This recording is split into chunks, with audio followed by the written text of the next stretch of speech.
Welcome friends, welcome to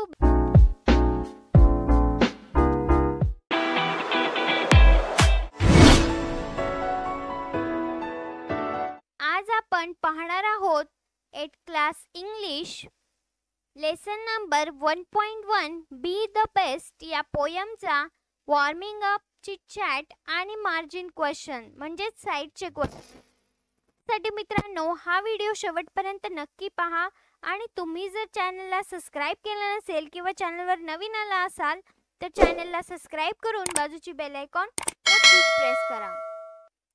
okay friends, let's start the video. Be the best यामधील question 1, have you got a prize in any competition? तुम्हाला एखाद्या स्पर्धेत पारितोषिक मिळाले आहे का? आणि याचा आन्सर आहे Yes, I have got a prize in a swimming competition. Next question, how did you feel at that time? तुम्हाला बक्षीस मिळाल्यानंतर कसे वाटते? आणि याचा आन्सर आहे I feel very happy at that time. Question 3, have you even failure in your effort? तुम्ही तुमच्या प्रयत्नात अपयशी झाला आहात का? आणि याचा आन्सर आहे yes I did fail on some occasion in spirit of my effort.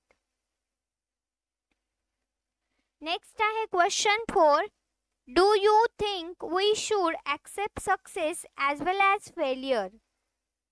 आपण यश तसेच अपयश या दोन्ही गोष्टी स्वीकारल्या पाहिजेत असे तुम्हाला वाटते का? आणि याचा आन्सर आहे yes, definitely we should accept success as well as failure with the same spirit.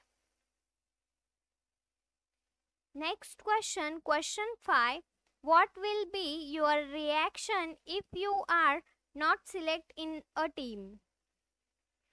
संघात तुमची निवड झाली नाही तर तुम्हाला कसे वाटते किंवा तुमची प्रतिक्रिया कशी असेल?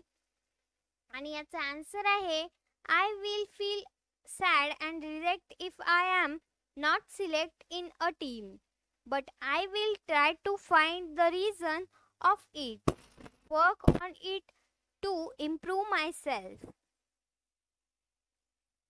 मित्रांनो, आता आपण पाहणार आहोत इंट्रोडक्टरी क्वेश्चन.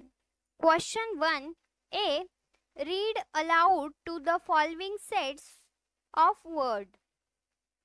पुढील शब्दसंच वाचा. A, river, stream, sea, ocean. B, hill, stone, mountain, rock. C आहे plant, sampling, tree, seeds. D, child, adult, baby, youth. Next आहे question 1 B, rearrange each of the above sets of word according to the increasing order of their size growth. पुढील शब्द त्यांच्या आकार किंवा वाढ याच्या चढत्या क्रमाने आपल्याला लिहायचे आहेत. आणि याचा आन्सर आहे A, stream, river, sea, ocean. B, stone, rock, hill, mountain. Third, C, seed, spelling, plant, tree. D आहे baby, child, youth, adult. Question 2, in your pre-primary classes you must have learned the story of the lion and the mouse. Read in English and fill in the gap using word given in the boxes.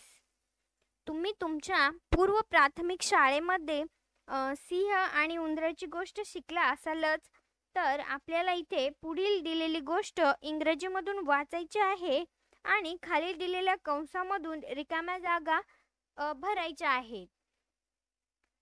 तर हे बघा, ही आपल्याला इथे एक lion आणि माऊसची story दिलेली आहे आणि या कंसामध्ये जे काही वर्ड्स दिले आहे ते योग्य वर्ड्स या आपल्याला रिकाम्या जागांमध्ये भरून ही स्टोरी कंप्लीट करायची आहे. तर बघा, अशा प्रकारे मी हे वर्ड्स लिहून ही स्टोरी कंप्लीट केली आहे. अशाच प्रकारे तुम्हीही ही स्टोरी कंप्लीट करू शकता. Moral of the story, a friend in need is a friend Indeed. Next आहे मित्रांनो साइड क्वेश्चन म्हणजेच margin question. Question 1, what is the main different between a pine tree and a scrub. तर याचा answer आहे the main different between a pine tree is on top of the hill and scrub is in a valley. Question 2, what do people like to see along the highway. आणि याचा answer आहे people like to see bit of grass along the highway. Question 3, what is the message giving at the end. तर याचा answer आहे the message give at the end is be the best of whatever you are. तर बघा मित्रांनो, अशा प्रकारे बी the best या पोयमच्या warming up chitchat आणि मार्जिन क्वेश्चन आपल्या इथे कंप्लीट झाले आहे. आय होप फ्रेंड्स हा व्हिडिओ तुम्हाला आवडला असेल. व्हिडिओ आवडला असेल तर व्हिडिओला एक लाईक तर नक्कीच करा आणि हा व्हिडिओ जास्तीत जास्त विद्यार्थी मित्रांपर्यंत शेअर करण्याचा प्रयत्न करा. Thanks for watching this video friends. Thank you.